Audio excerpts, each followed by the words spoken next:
ఈరోజు క్రైస్తవుడు పాటించవలసిన ఆజ్ఞలు ఇవి. దేవ స్వభావములో పాలివారమగునట్లు. ఎవరు అయ్యా దేవ స్వభావములో పాలివారు ఎవరంటే ఈ గుణాతిశయములను కలిగి. This is the law, this is the commandment. ఈరోజు క్రైస్తవుడు పాటించవలసిన కమాండ్మెంట్ ఇది. మీ అందరికీ ఆ ప్రభువైన యేసుక్రీస్తు నామములోనే నా వందనాలు, శుభములు, శుభాభివందనాలు తెలియచేస్తూ ఉన్నాను. మరి ఈరోజు కూడా దేవుని యొక్క తత్వము, దేవుని యొక్క స్వభావము ఈరోజు మనుషులమైన మనలో ఎలా కలిగి ఉండాలో,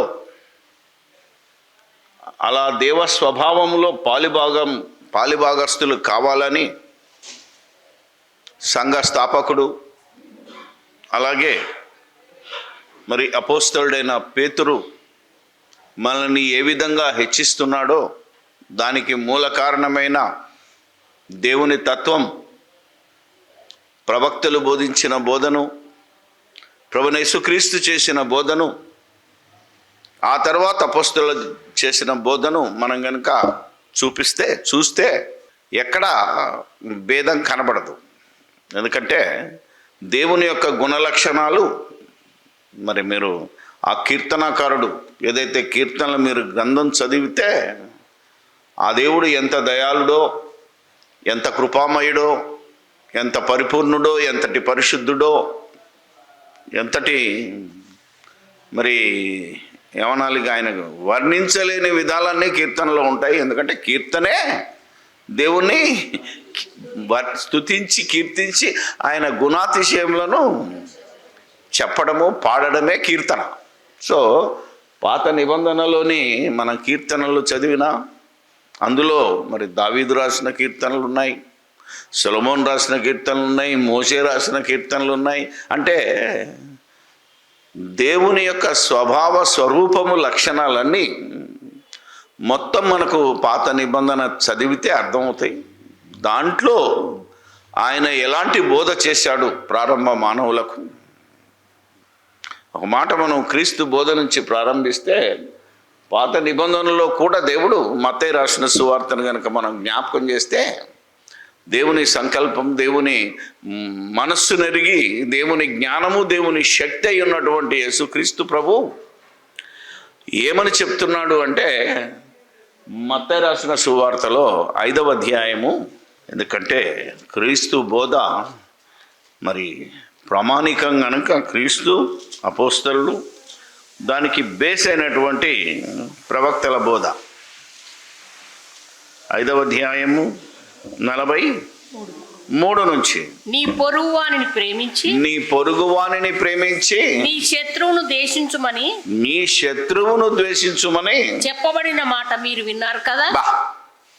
ఎప్పుడైనా మీరు దీని విషయం ఆలోచిస్తే బైబిల్ అంతా కొత్త నిబంధనకు వచ్చేసరికి, అపోస్తలుల బోధ వచ్చేసరికి అసలు ధర్మశాస్త్రం అంతయు నిన్ను వలే నీ పొరుగు వారిని ప్రేమింపవాలనే ఆజ్ఞ ఒకే ఆజ్ఞలో ఉన్నది. కానీ ప్రారంభంలో దేవుడు ఏం చెప్పాడు అంటే నీ పొరుగువానిని ప్రేమించి నీ శత్రువును అది ప్రారంభ మానవులకు దేవుడిచ్చిన, దేవుడు తన లక్షణాన్ని లేదా తన యొక్క గుణాన్ని, తన క్యారెక్టర్ను వాళ్ళకు తెలియజేయడానికి. ఎందుకంటే ఆనాటి ఇశ్రాయేలీలు కరడుగట్టిన ఐగుప్తు బానిసత్వాన్ని సంతరించుకొని దేవ స్వభావాన్ని, దేవుని లక్షణాలని సంపూర్తిగా కోల్పోయి ఎలాంటి భ్రష్టులయ్యారో అలాంటి భ్రష్టులకు దేవుడు ఎలా ప్రవర్తించాలో నేర్పించాడు. తాను ఎలాంటి వాడో చెప్పటానికే ఆ రోజు వారిని నీ పొరుగు వారిని ప్రేమించు అంటే 10 ఆజ్ఞల్లో కనుక మనం ఆలోచిస్తే కింది అన్నీ 5 ఆజ్ఞల నుంచి మనం చూస్తే పొరుగు వారిని ప్రేమించటం గురించే రాయబడింది. యేసుప్రభు వచ్చేసరికి 2 ఆజ్ఞలు చెప్పాను మీకు. అందుకనే దేవుణ్ణి ప్రేమించాలి, తర్వాత పొరుగు వారిని ప్రేమించాలి. ఇది 2వ ఆజ్ఞ. ఇప్పుడు మొదటి నిబంధనలోని కనుక వెళ్ళినట్టయితే యేసుప్రభు చెప్తున్నాడు, మీ పొరుగువాన్ని ప్రేమించు, అలాగే నీ శత్రువును, అంటే నిన్ను కాదన్న వాడిని, నిన్ను ఎదిరించిన వాడిని ద్వేషించాలి అన్నాడు. మీకు ధర్మశాస్త్రంలోకి వెళితే అదే మాట ఉంటుంది ఇప్పటికీ. ఏమనంటే కంటికి కన్ను, చెప్పి తినపోతే గుద్దు గుద్దు అన్నాడు. ప్రాణానికే ప్రాణం. అలాగే నిన్ను ప్రేమించిన నీ వారిని నువ్వు ప్రేమించాలి. దేవుణ్ణి ఎంతగా ప్రేమిస్తున్నావో నీ పొరుగువాన్ని కూడా. అంటే ధర్మశాస్త్రములో ఈనాటికి పనికిరాందేది అంటే నీ శత్రువును ద్వేషించు అనే మాటను తీసేశాడు. కేవలం క్రీస్తు బోధ, అపోస్తుల బోధకు వచ్చేసరికి మనకు మిగిలిన ఆంగి ఏంటంటే నీ పొరుగు వారిని ప్రేమించు, అంతే. ఇప్పుడు యేసుక్రీస్తు వచ్చిన నిబంధనలో ఆయన తెచ్చిన నిబంధన, ఆయన చేసిన ఆ నిబంధన లేదా మరణ శాసనంలో యేసుప్రభు చెప్తున్నాడు, మీరు ముందు విన్నారు, మీరు అలాంటి దాంట్లో నుంచే వచ్చారు. ఎందుకంటే ఈ ధర్మశాస్త్రం ఎవరికి ఇచ్చాడు అని కనుక మనం పౌలు గారు తిమోతికి రాసిన దాంట్లో చూస్తే ధర్మశాస్త్రం ఎలాంటి దుర్మార్గులకు ఇచ్చాడో ఇప్పటికీ చాలామంది ఆ దుర్మార్గులకు ఇచ్చిన నిబంధననే పాటించాలంటున్నారు తప్ప అసలు క్రీస్తును అంగీకరించిన వారికి ఇచ్చిన నిబంధన, వారికి ఇచ్చిన ఆజ్ఞల్ని ఎవడు పట్టించుకోవట్లేదు. ఇప్పటికి నువ్వు ఏ చర్చిలో చూసినా ఏముంటుందంటే 10 ఆజ్ఞలే రాసుకొని ఉంటారు. ఇది వాళ్ళు ప్రవక్తల బోధలో ఉన్నదానికి నిదర్శనం. అది ఆ మాట ఎందుకు చెప్పాడు అంటే తిమోతి పత్రిక మీకు చాలాసార్లు చూపించాను. ధర్మశాస్త్రాన్ని పాటించాలి అనుకున్న వారు, ధర్మశాస్త్రానికి లోనైన వారు ఎలాంటి క్యారెక్టర్ ఉన్నదంటే ఆ రోజుల్లో తిమోతికి రాసిన మొదటి పత్రిక 1వ అధ్యాయము 8వ వచనం నుండి 11వ వచనాలు చదివితే, అయినను శ్రీమంతుడగు దేవుడు నాకు అప్పగించిన ఆయన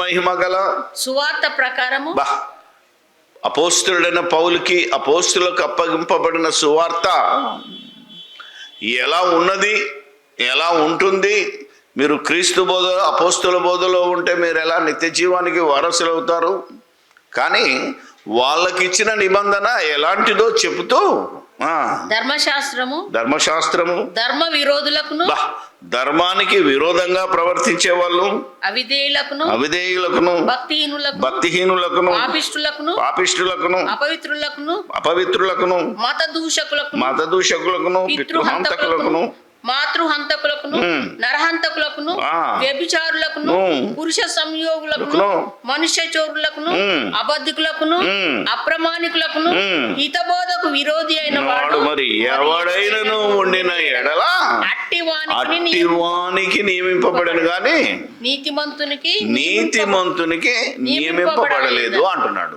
అంటే ఆ రోజు వాళ్ళందరూ ఇలాంటి స్వభావంతో, ఇలాంటి క్యారెక్టర్తో నిండి ఉన్నారు గనుక వాళ్ళకు చెప్పాడు దేవుడు ఏమనంటే, నీ శత్రువును ద్వేషించు.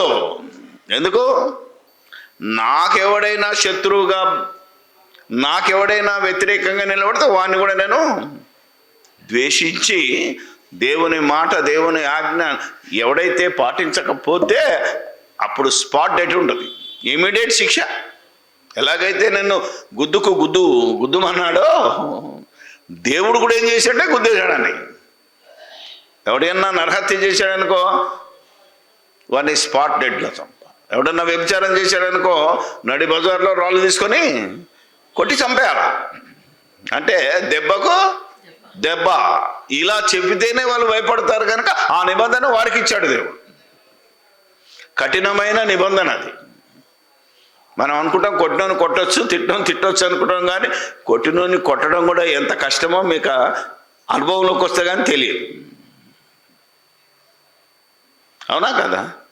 ఏమంటే పెద్ద దారికారు వచ్చిందనుకో కత్తి తీసుకొని నువ్వేమైనా చేయగలవా అని? అవునా కదా? కానీ అప్పట్లో వాళ్ళు అలా ధైర్యంగా ఉన్నారు. వాళ్ళు అలాంటి వాడే, వచ్చినోడు కూడా అలాంటి వాడే కాబట్టి దెబ్బకు దెబ్బ. అందుకే ఆ నిబంధన ఇక నేను తీసేస్తున్నాను. ఆ ధర్మశాస్త్రము ఎత్తివేయవలసిన కాలం వచ్చింది గనక ఇప్పుడు చెప్తున్నాడు, నేను మీతో చెప్పున్నదేమనగా మీరు పరలోకమందున్న మీ తండ్రికి కుమారులై ఉండునట్లు. ఏమండి, దేవుడు ఎక్కడున్నాడట? పరలోకమందున్నాడు. తెలుసుకోవాలి మీరు. మరి భూమి మీద ఉన్న ఆయన ఎవరు? ఆ పరలోకమందున్న దేవుని కుమారుడే తప్ప పరలోకమందున్న దేవుడే కుమారుడుగా రాలేదు. ఎక్కడ చూసినా సత్యం ఇలాగే ఉంటుంది. ఏ రోజు బైబిల్లో ఏది ఒకదానికొకటి వ్యతిరేకించదు. ఇప్పుడు చెప్తున్నాడు, నేను మీతో చెప్పునదేమనగా అంటే నాది మతం కాదు, నేను మతాన్ని స్థాపించటానికి రాలేదు, మీకు మార్గము చూపించటానికి వచ్చాను కనుక ఆ మార్గములో నడిచే ప్రతి క్రైస్తవుడు ఏం చేయాలి అంటే చెప్తున్నాడు, నేను మీతో చెప్పునదేమనగా మీరు పరలోకమందున్న మీ తండ్రి కుమారులై ఉండునట్లు. పరలోకమందున్న మీ తండ్రికి కుమారులై ఉన్నట్టు మీ శత్రువులను ప్రేమించుడి. మిమ్మును హింసించు వారి కొరకు ప్రార్థన చేయుడి. అంటే క్రీస్తు బోధకు అపోస్తలుల బోధకు ఎంత తేడా ఉందో ఈరోజు మనం అర్థం చేసుకోవాలి. ఒకప్పుడు దేవుని యొక్క స్వభావం ఎలా ఉంది? పాత నిబంధనలో కనుక మీరు ఇశ్రాయేలుకి ఇచ్చిన నిబంధనలో ధర్మశాస్త్రంలో చూస్తే దేవుడు ఎంతటి ప్రేమామయుడో అంతకంటే గొప్ప భీకరుడు, భయంకరుడు అని ఉంటుంది. మనం పాట కూడా పాడతాం కదా, భీకరుండగు మా యెహోవా. ద్వితీయోపదేశ కాండము 7వ అధ్యాయము. ఆనాటి దేవుని స్వభావాన్ని చెప్తూ ఈనాటి దేవుని స్వభావము ఎలాంటిదో తేడా మీకు చెప్తున్నాను. 21 నీ దేవుడైన యెహోవా నీ మధ్యన ఉన్నాడు, ఆయన భయంకరుడైన మహాదేవుడు. ఆయన భయంకరుడైన ఎందుకంటే వాళ్ళను ఆ మాట చెబితేనే వాళ్ళు భయపడి తమ బ్రతుకును మార్చుకుంటారని. కానీ అయినా వాళ్ళు చెడిపోయారు. అప్పుడు యేసుక్రీస్తు వచ్చి మనకు దేవుని యొక్క స్వరూప స్వభావాలను తెలియజేస్తూ ప్రేమ కలిగి ఉండండి, దేవుడు ప్రేమై ఉన్నాడు, ప్రేమామయుడు ఉన్నాడని యేసుప్రభు చెప్పాడు. భయంకరుడిని ఆనాడు చెప్పినా ఆ భయంకరులు మారలేదు, ప్రేమామయుడని చెప్పినా ఈరోజు ప్రేమామయులం అని చెప్పుకుంటే వీళ్ళు మారడు. అంటే దేవుడు ఎన్నడూ ఏది చెప్పినా పట్టించుకోలేడు. ఉదయకాలంలో నేను ఆన్లైన్లో మాట్లాడుతూ ఒక మాట చెప్పాను, దేవునికి విరోధంగా దేవుడు వద్దన్న పని చేయటంలో ఈ నరుడు ఏమైనా చేయగలడు. అర్థమైందా? మనం కనుక ఆలోచిస్తే దేవుని కాదనటానికి ఏమైనా చేయగలడు, దేవుని నమ్మటానికి ఏది కూడా చేయలేడు, దేవుణ్ణి చూపించటానికి ఏది చేయలేడు. కానీ దేవుడు, అవునా, ఈరోజు మనం పాటల్లో వింటుంటే ఒక్కొక్కసారి దాని లోతుకెళితే ఎలా ఉంటుందో నాకు అర్థమై నవ్వొచ్చింది. పొద్దున్న మాట్లాడాను కూడా, ఆన్లైన్లో చెప్పాను. ఈరోజు క్రైస్తవులు దేవుని స్వభావానికి, దేవుని యొక్క బోధకు వ్యతిరేకంగా ఏమైనా చేయగలిగిన లెవెల్కి వెళ్ళారు. దేవుడు రాసిన గ్రంథాన్నైనా మార్చగలరని, కథ మొత్తం ఈడు మార్చగలడు, దేవుడు కాదు. కాబట్టి ఈరోజు మనుషుల యొక్క ప్రవర్తన, దేవుడు ఏది వద్దంటాడో దాన్ని చేయడంలో నంబర్ 1 ఉన్నాడు. పండగలు చేద్దురా అంటే పండగలు చేద్దామంటాడు. అవునా కదా? ఒరే నాయనా, మీరు అది ఆ స్వభావం కాదురా నాయనా, నా స్వభావం ఇదని క్రీస్తు ద్వారా చెప్తే నోనో మేము ఇంకా అక్కడికే ఉంటాం. ఎలా ఉంటుంది అంటే, ఎన్నో రోజుల నుంచి చెప్తున్నాను, దేవుని ఆరాధించే విషయంలో, ఆరాధన దినం విషయంలో కానీ అన్నిటిలో ఈరోజు క్రీస్తుకు వ్యతిరేకంగా, దేవునికి వ్యతిరేకంగా ఈరోజు క్రైస్తవులని చెప్పబడుతున్న వారు ముందున్నారు అని చెప్పక తప్పదు. అందుకే ఏమంటున్నాడంటే, మీ శత్రువులను ప్రేమించుడి, మిమ్మను హింసించు వారి కొరకు ప్రార్థన చేయుడి. ఇక్కడ క్రీస్తు బోధ, అక్కడేమో దెబ్బకు దెబ్బ చెప్పాడు.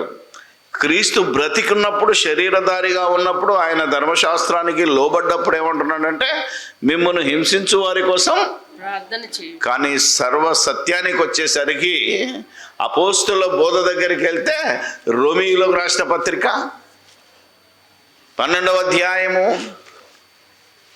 ఇప్పుడు ఇది పర్ఫెక్ట్. మనం ఎక్కడ ఉండాలో జ్ఞాపకం చేసుకుంటే ఇక్కడ ఉండాలి మనం. ఇది రోమపత్రిక 12వ అధ్యాయం 14వ వచనం.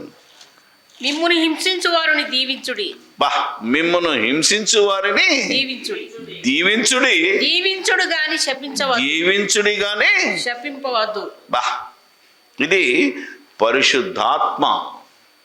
దేవుడు తన పరిశుద్ధాత్మ ద్వారా ఈనాటి మానవుల కంటే, ఇశ్రాయేలు కాక ఇశ్రాయేలుల నుండి క్రైస్తవులైన వారు, అన్యజనుల నుండి క్రైస్తవులైన వారు ఎవరైనా సరే క్రీస్తును విశ్వసిస్తే, క్రీస్తును నమ్మగలిగితే వారు ప్రవర్తించిన విధానం ఇది. అంటే యేసు బతుకున్నప్పుడేమో ప్రార్థన చేయండి అన్నాడు, కానీ చనిపోయి తిరిగి లేపబడిన తర్వాత, ఒరే నాయన, ఖాళీ ప్రార్థనే కాదు, వారిని దీవించాలి, ఎట్టి పరిస్థితుల్లో వాళ్ళను శపించవద్దు. ఏమైనా బెదిరిస్తే మారుతారేమోనని మనం అనుకుంటున్నాం, కానీ బెదిరిస్తే అతను ఇంకా గట్టిగా అవుతాడు తప్ప, కాడరా బాబు దీవించు, శపించకు అంటే మనం శపించడంలో నంబర్ 1. అంతే కదా. నన్ను కొడతావా అన్నామనుకోండి, కొడితే ఏం చేయాలి మనం? ఉదాహరణ, దేశ చట్టం, దేవుని చట్టం ప్రకారంగా సంఘంలో మాత్రం ఏం చేయాలంటే అతన్ని దీవించాలి మనం. దేవుడు నిన్ను క్షమిస్తాడు, దేవుడు నిన్ను దీవిస్తాడు పో అన్నాడంటే, దేవుడు దీవెన ఎలా ఉంటుందంటే తెలియదు వీళ్ళకి మరి. అవునా కదా. దేవుడి చేతిలో పడుట, జీవము గల దేవుని చేతిలో పడుట బహు భయంకరం. నేను చెప్పినా కూడా నువ్వు అంత తిట్టావంటే నీ అంతు చూస్తానంటాడు దేవుడు. ఇది దేవ స్వభావం. బతికేదాకా నిన్నేమనను, బతుకుపో. అవునా కదా. సో ఈ రోజుల్లో క్రైస్తవులను మరి హింసించేవారు, క్రైస్తవుల మీద దాడులు చేసేవారు హ్యాపీగా ఉన్నారు. ఎందుకున్నారు? అవునా. టైం ఇచ్చాడు వాళ్ళకు, ఆ తర్వాత మీ అంతు చూస్తాను. కానీ మనోళ్ళకు ఆన్ ది స్పాట్ జడ్జిమెంట్ కావాలి, కానీ మనోళ్ళేమో భయపడుతున్నాం. ఈరోజు నువ్వు ఎంత ప్రార్థన చేసినా వాళ్ళదే పై చేయి అవుతుంది తప్ప మనది పై చేయి కావట్లేదు. ఎందుకంటే దేవుని స్వభావం అదే. ఇక నువ్వు నాకు అప్పజెప్పు, వాని సంగతి నేను చూసుకుంటాను. ఇది దేవుడు ఆనాటి ప్రజలకు, ఇప్పుడు నేటికి ప్రజలతో మాట్లాడుతున్న విధానం ఇది. కాబట్టి ఆ మాట చెప్తున్నాడు. మీరు ఆయన చెడ్డవారి మీదనో మంచివారి మీదనో ఏమంటున్నాడు? తన సూర్యుడిని ఉదయింపజేసి నీతిమంతుల మీదను అనీతిమంతుల మీదను వర్షమును కురిపించుచున్నాడు. ఇది దేవుని లక్షణం. నువ్వు దేవ స్వభావములో ఉన్నావు అంటే, దేవుడు ఎలాగా పరిపూర్ణుడో, దేవుణ్ణి దూషించిన వారికి, దేవుడు లేడన్న వారికి, దేవునికి వ్యతిరేకంగా పనిచేస్తున్న వారిని కూడా సేమ్ సూర్యుని ఉదయింపజేస్తున్నాడు, సేమ్ ఋతువులు కలుపుతున్నాడు, సేమ్ వర్షాన్ని ఇస్తున్నాడు. అందరికీ సమానమే. ఈరోజు నువ్వు దేవుని నమ్మవని నీ పంట ఎక్కువ పండదు, వాడు దేవుణ్ణి ఎదిరించాడని వాని పంట ఏమో తక్కువ కాదు. ఎందుకంటే భూమి సారము అందరికీ సమానంగా ఇవ్వాలని భూమిని దేవుడు ఆశీర్వదించి పంపాడు. భూమి ప్రతి సంవత్సరం తన సారాన్ని ఇవ్వడానికి దేవుడు దాన్ని తడుపుతున్నాడు. తెలుసా మీకు? కీర్తనల గ్రంథము బైబిల్ 65లో చదవాలి మనం. దేవుణ్ణి కీర్తించటంలో, దేవుని తత్వాన్ని ప్రజలకు తెలియచేయటంలో, దేవుని యొక్క గుణ లక్షణాలను 9 నుంచా, నీవు భూమిని దర్శించి దాని తడుపుచున్నావు, దానికి మహదైశ్వర్యము కలగజేయుచున్నావు, దేవుని అది నీళ్లతో నిండి ఉన్నది. నీవు భూమిని అట్లు సిద్ధపరిచిన తర్వాత వారికి ధాన్యము దయచేయుచున్నావు. ధాన్యం పండాలి అంటే దేవుడు భూమిని సిద్ధపరచాలి. దాని దుక్కులను విస్తారమైన నీళ్లతో తడిపి దాని గనిమలను చదువు చేయుచున్నావు. వానజల్లు చేత దానిని పదును చేయుచున్నావు. అది మొలకెత్తగా నీవు దాన్ని ఆశీర్వదించుచున్నావు. సంవత్సరము నీ దయా కిరీటముగా దయచేసి ఉన్నావు. నీ జాడలు సారమును వెదజల్లుచున్నవి, అడవి బీరులు సారము చిలకరించుచున్నవి, కొండలు ఆనందమును నడికట్టుగా ధరించుకున్నవి, పచ్చిక పట్లు మందలను వస్త్రం వలె ధరించి ఉన్నవి, లోయలు సస్యములతో కప్పబడి ఉన్నవి, అన్నియు సంతోష ధ్వని చేయుచున్నవి, అన్నియు గానము చేయుచున్నవి. అంటే ప్రకృతి దేవుణ్ణి స్తుతిస్తుంది. ప్రకృతి దేవుణ్ణి ఎలా స్తుతిస్తుందో కీర్తన చెప్తున్నాడు కీర్తనకారుడు. ఇందులో ఒక మాట మాత్రం మీరు వినాలి ఇప్పుడు. ఎందుకంటే ఇప్పటి వరకు దైవజనులు అనేవాళ్ళు బర్త్డే పార్టీలకు వచ్చి, అవునా కదా, బర్త్డే పార్టీలకు వచ్చి ఒక వాక్యం చెప్తారు. ఏమనంటే సంవత్సరమును దయాకిరీటం, సంవత్సరమును దయాకిరీటం అన్నాడు. అంటే దేనికి ఇచ్చాడు సంవత్సరం అనే దయాకిరీటం? భూమికి ఇచ్చాడు, నీకు కాదు. నువ్వు బర్త్డేలు ఎంబడి బర్త్డేలు చేసుకోమని, నువ్వు బర్త్డే రోజు కిరీటం పెట్టుకోమని, ఇది నీకు కాదు. ఎందుకంటే ఆల్రెడీ మనుషులను ఎవడు కూడా దినములను, మాసములను, సంవత్సరములను, అవునా, ఉత్సవకాలను దేన్ని చేసుకోకూడదు. ఎల్లప్పుడూ ప్రభువునందు ఆ మాటను మర్చిపోయి మనుషులను సంతోషపెట్టడానికి ఈరోజు సంవత్సరమును దయా కిరీటం. ఏమ్మా, ఏ చర్చికి వెళ్ళినా బర్త్డే రోజు ఇదే ఉంటుంది.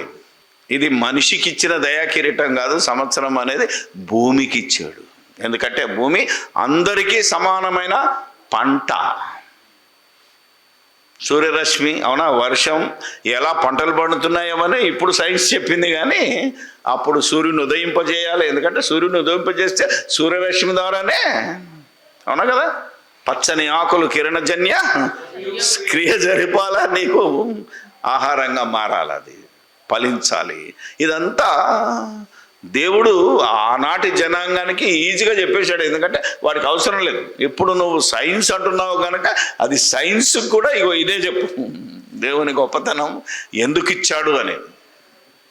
ఒకడంటాడు 4వ రోజున కదా సూర్యుడు వచ్చాడు, 3 రోజులు ఎక్కడిది వెలుగు అని మరొకడు అంటాడు. ఉత్తునే వానికి తెలియక తప్పు పట్టాలని. వారేనా ఆయన 3 రోజులు ఉన్న వెలుగు వేరు, 4వ రోజు భూమి మీద వెలిగించుటకు సూర్యుడు వచ్చాడు తప్ప నీకు వెలుగంటే అర్థం కాలేదు. ఆలోచించాలి. అందుకే దేవుని లక్షణం, దేవుని కీర్తించే విధానం, మనిషిలో దేవుని యొక్క స్వభావము కలిగి ఉండాలి. అంటే మనము 136వ కీర్తన చదివాం, ఎంత బాగుంటుంది. అందులో ఒక్కొక్క వచనంలో ఆయన లక్షణము, ప్రతి వచనంలో ఏముంటుందో తెలుసా? ఆయన కృప నిరంతరం, ఆయన కృప నిరంతరం, నిన్న నేడు రేపు కూడా ఆయన కృప. అంటే ఆ కృపకు మూలమైన ఆత్మ, ఆ కృప మనకి ఇవ్వడానికి వచ్చిన యేసుక్రీస్తు కూడా నిరంతరము ఉన్నాడు.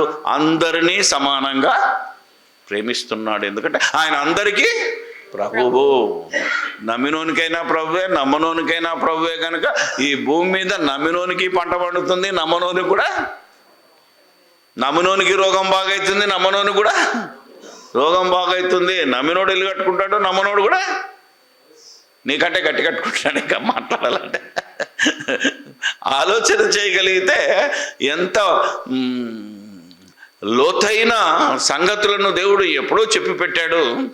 మనం అక్షరార్థంగా తీసుకొని ఆచారాల గురించి కొట్టుకుంటున్నాము, పండుగల మీద కొట్టుకుంటున్నాము, అవునా కదా. దేవుని స్వభావముతో దేవుణ్ణి ఎలా ఎల్లప్పుడూ ఆరాధించాలి, ఎల్లప్పుడూ స్తుతించాలి అనేదే మన ముందున్న మాట. కనుక మరొక మాట చెప్తున్నాడు, మీరు మిమ్మును ప్రేమించు వారిని ప్రేమించిన ఎడల మీకేమి ఫలమో. బా, మిమ్మును ప్రేమించిన వారినే ప్రేమించిన ఎడల మీకేమి ఫలము. అన్యులు కూడా అలాగే చెప్తున్నారు కదా. అవునా? మనం ప్రైజ్లాడడానికి ప్రైజ్లాడంటామా? మరి దారి మీద పోయటానికి బ్రదర్ వందనాలండి నమస్తే సార్ అని చెప్పగలమా? అవునా? ఈరోజు మనం అనుకుంటున్నాం కదా, మనకు వ్యతిరేకులు ఉన్నారు, మతోన్మాదులు మన మీద, వాళ్ళకు కూడా ప్రభువు నిన్ను దీవించునుగాక అని చెప్పగలమా?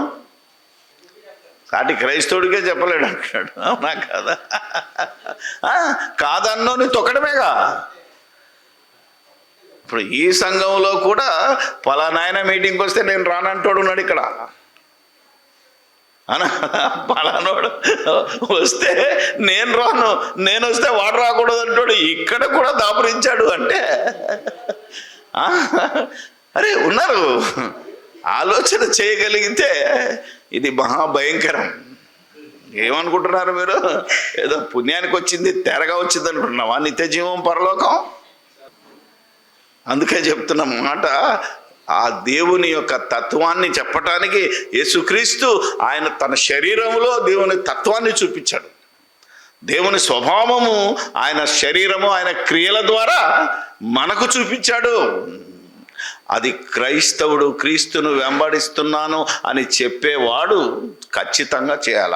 ఒకవేళ నిజంగా ఇది సంఘము, కనీసం సంఘములో ఉన్నవారి పట్లన్నా చేయి. బయట గురించి మనం తర్వాత మాట్లాడు.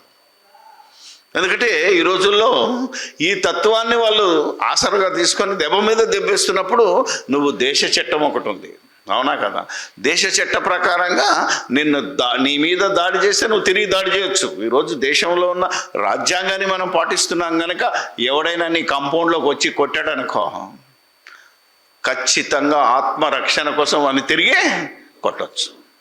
ఇది కూడా దేశ చట్టంలో ఉన్నది, దేశ రాజ్యాంగంలో రాసున్నది. సుప్రీంకోర్టు మనకు జడ్జిమెంట్ కూడా ఇచ్చింది, తెలుసుకోవాలి మీరు. ఈ చర్చి కాంపౌండ్లోకి కానీ నీ ఇంటిలోకి కానీ ఈరోజు పోలీసులు రావాలన్నా ఓ నోటీస్ తీసుకొని రావాలి ముందు. వేరే వాడు వచ్చి నేను కొడుతున్నాడంటే ఇట్ ఈస్ అన్లాఫుల్ అది. సో అక్కడ ప్రవర్తించవలసిన విధానము వేరున్నది. నువ్వు సంఘములో కనీసం సంఘము వారి పట్లనైనా, సంఘ జీవనం కోసమైనా నువ్వు జీవించవలసిన విధానం వేరుగా ఉంది. నేను ఇక్కడ అక్కడ సేమ్ లా ప్రవర్తిస్తానంటే కుదరదు. ఇది దేవుని రాజ్యం, ఇందులో దేవుని రూల్స్ ఉంటాయి, అవునా కాదా? అది లోకరాజ్యంలో లోక సంబంధమైన లాస్ను మనం పాటించుతున్నాం. అందుకే చెప్తున్నాడు, సుంకరులను అలాగూ చేయుచున్నారు కదా, మీ సహోదరులకు మాత్రము వందనము చేసిన ఎడల మీరు ఎక్కువ చేయుచున్నది ఎవరు? ఏమి అన్యజనులు అలాగూ చేయుచున్నారు కదా. మీ పరలోకపు తండ్రి పరిపూర్ణుడు గనుక, మీ పరలోకపు తండ్రి పరిపూర్ణుడు గనుక మీరు కూడా పరిపూర్ణులుగా. ఎందుకు? మన తండ్రి ఎలా ఉంటాడో కుమారుడు అలా ఉండాలి కదా.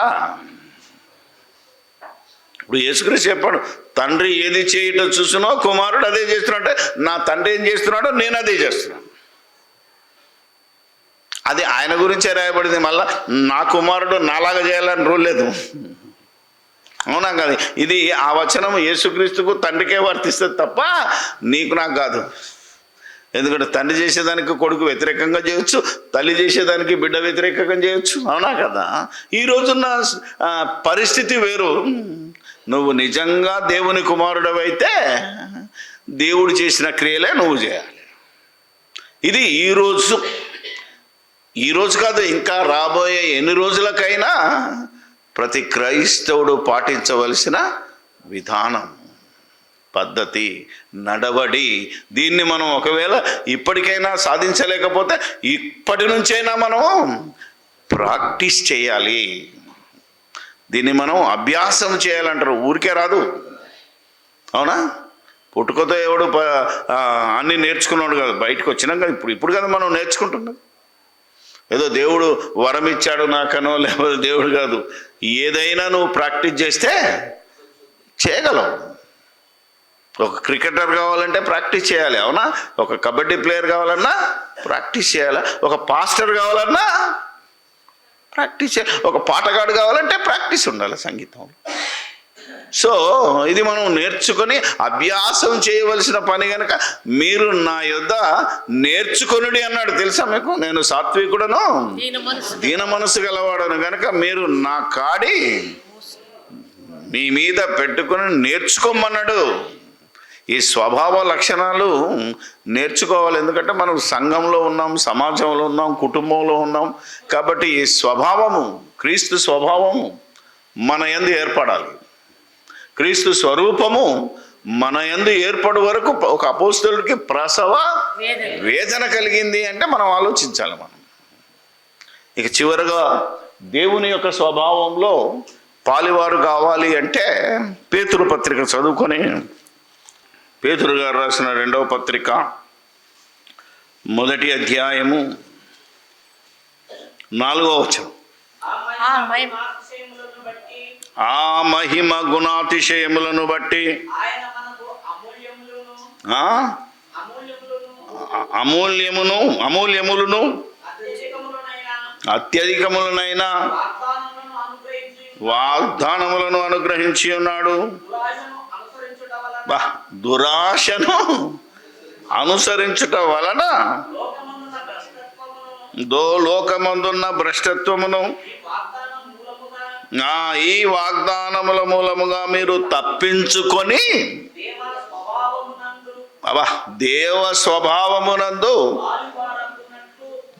స్వభావమునందు పాలివారగునట్లు చనో ఆ హేతువు చేతనే మీరు పూర్ణ జాగ్రత్త, మామూలు జాగ్రత్త కాదు, ఏంటిది కంప్లీట్, ఏమాత్రము ఏమంటారు అది అజాగ్రత్త, చిన్న 0.01% కూడా ఛాన్స్ ఇవ్వకుండా, లేకపోతే దుష్టుడు నీ మీద దండయాత్ర చేస్తాడు. ఇప్పుడు దేవుని స్తుతిస్తున్నాం, దేవుని బలం మాకే ఉంది, మేము ధర్మశాస్త్రాన్ని అనుసరిస్తున్నాం, దేవుడికి మేమే జనాంగమని విర్రవీగిన, నేటికి విర్రవీగుతున్న ఇశ్రాయేలీలు 2 సంవత్సరాల క్రితం పండగ చేసుకుంటూ కొంచెం అజాగ్రత్తగా ఉన్నారు, దెబ్బతీశాడు. తెలుసా మీకు? ఎందుకంటే ఇప్పుడున్న ఇశ్రాయేళ్లకు ధర్మశాస్త్రం పాటించేవాడికి దేవుని అనుగ్రహం ఉండదు. క్రీస్తు మాటల ప్రకారంగా, క్రీస్తు బోధ ప్రకారంగా బ్రతికిన వాడికే నిత్య జీవం ఉన్నదే. అందుకే ఏమాత్రము అజాగ్రత్త అన్నాడు. కొంచెం ఛాన్స్ ఇస్తే దుష్టుడు కొడుతూనే ఉంటాడు. ఎంత గట్టిగా నిలవాలని ట్రై చేసినా జస్ట్ ఛాన్స్ ఇచ్చామంటే పడిపోవడానికి 100% అవకాశం. అందుకే ఏం జాగ్రత్త అన్నాడు? పూర్ణ జాగ్రత్త గలవారై మీ విశ్వాసమునందు, మీ విశ్వాసమునందు, విశ్వాసం ఉంది, అందులో ఏముండాలి? సద్గుణము. అంటే మీ విశ్వాసము సత్య సంబంధమైనది, వాక్య సంబంధమైనది, క్రీస్తు బోధన అనుసరించి ఉన్నదై ఉండాలి. విశ్వాసం చాలామందికి ఉన్నా ఆ విశ్వాసము వాక్యానుసారంగా లేదు. ఈరోజు క్రైస్తవుల్లో చాలామందికి పేతురు అనే పౌలు రాస్తాడు రోమీయులకు, వారు 10వ అధ్యాయం చూస్తే ఇశ్రాయేలట దేవుని యందు ఆసక్తి కలిగిన వారు, అసలు దేవుని ఒక మాట అంటే వాళ్ళు ఊరుకోరు. ఇప్పటి కూడా మనము ధర్మశాస్త్రానికి వ్యతిరేకంగా మాట్లాడామని తెలిస్తే మన మీద దాడి కూడా చేసే ప్రమాదం ఉన్నది. అర్థమైందా లేదా? అంతటి ఏం మాట్లాడినా అది దేవదూషణ కిందెళ్ళి మనల్ని దండించడానికి వాళ్ళే పోలీసు వాళ్ళు అన్నట్టు. ఇశ్రాయేలులే క్రైస్తవులు అంటే అలాంటి భయంకరంగా ఉన్నారు వాళ్ళు. సో వాళ్ళని గురించి ఆనాడు, మనల్ని గురించి ఈనాడు. దేవుని జ్ఞానం ఏం చెప్తుంది అంటే, దేవ స్వభావంలో మీరు పాలిభాగస్తులు కావాలి అంటే ఇప్పుడు చెప్తున్నాడు చూడండి, విశ్వాసమును, అందులో సద్గుణమును. సద్గుణము, సత్య సంబంధమైన గుణం అంటే క్రీస్తు కలిగిన గుణము నీకుంటే అందులో జ్ఞానం ఉంటుంది.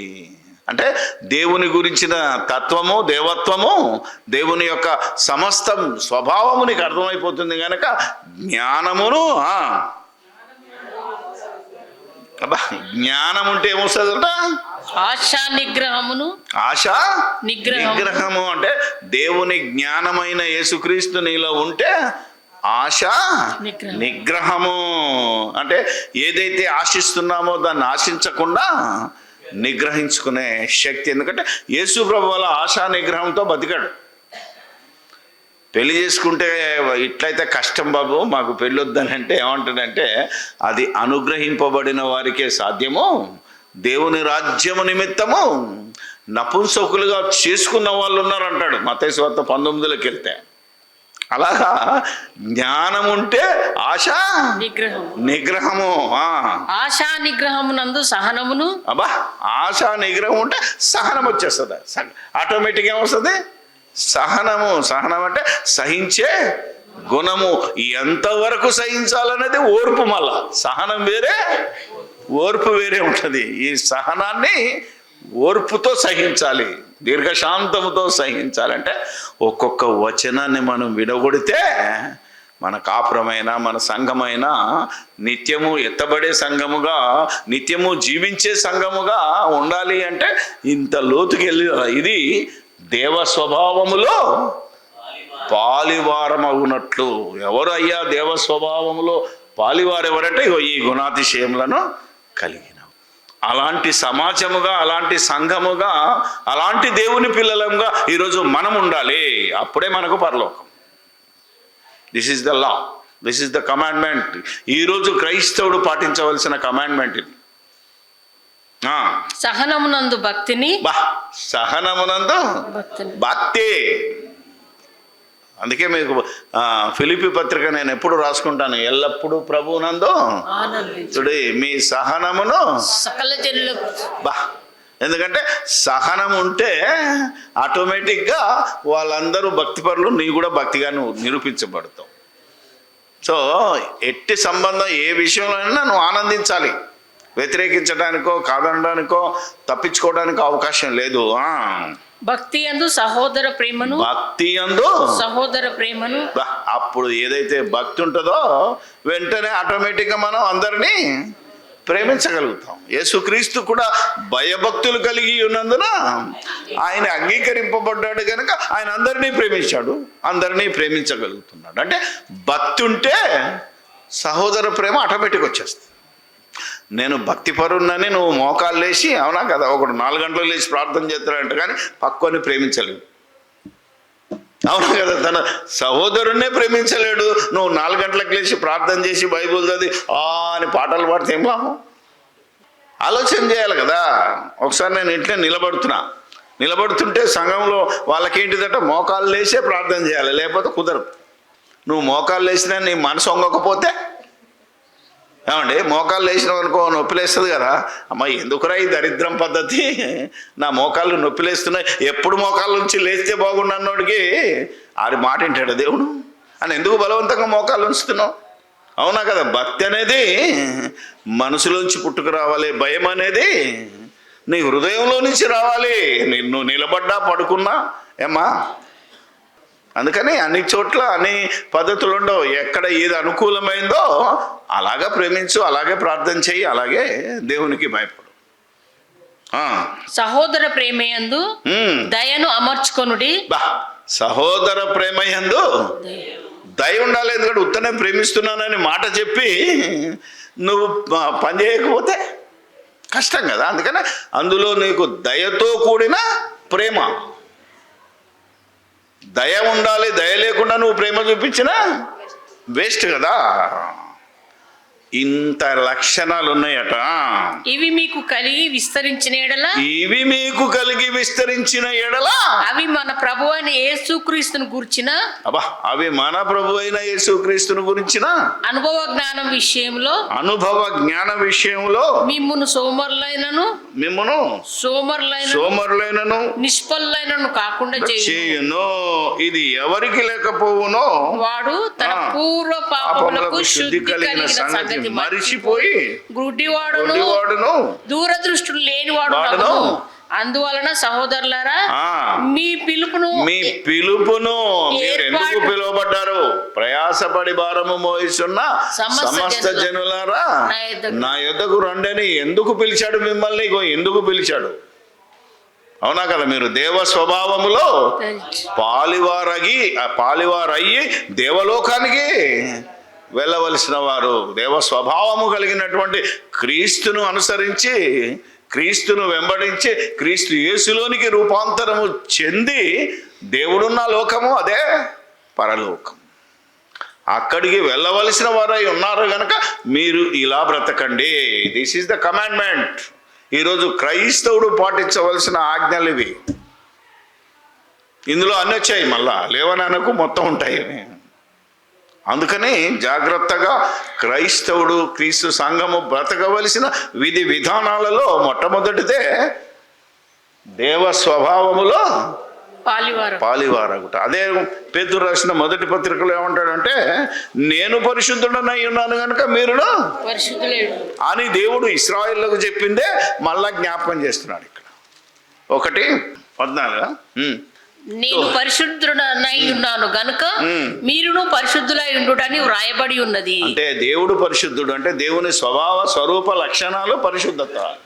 మీరు కూడా పరిశుద్ధులు అవ్వాలి అంటే దేవ స్వభావంలో మనం కూడా పాలివారమగునట్లు ఎట్లో ఎరిగి వాటి ప్రకారంగా జీవించి దేవుడున్న లోకానికి మనం అందరము ఒకేసారి కలిసి వెళ్ళాలని దేవుని పక్షాన మిమ్మల్ని నేను వేడుకుంటూ ఈ యొక్క ఇంత చక్కని వాక్యాన్ని మనం పుట్టకముందే 2000 సంవత్సరాల క్రితమే మనకు రాసిపెట్టిన ఆ దేవునికి, ఆయన ప్రియ కుమారుడైన యేసుక్రీస్తు ద్వారా కృతజ్ఞతాస్తుతి స్తోత్రములు చెల్లిస్తూ మనలో కూడా ఇలాంటి స్వభావం రావాలి అని మనందరి కోసం ప్రార్థన చేస్తూ మన జీవన యానాన్ని కొనసాగించాలని కోరుకుంటూ ముగిస్తూ ఉన్నాను. ప్రార్థన చేసుకుందాం. పరిశుద్ధుడైన మా తండ్రి, పరలోకమందున్న మా దేవుడా, మీలోనికి, మీ కుమారునిలోనికి మేము రూపాంతరం చెంది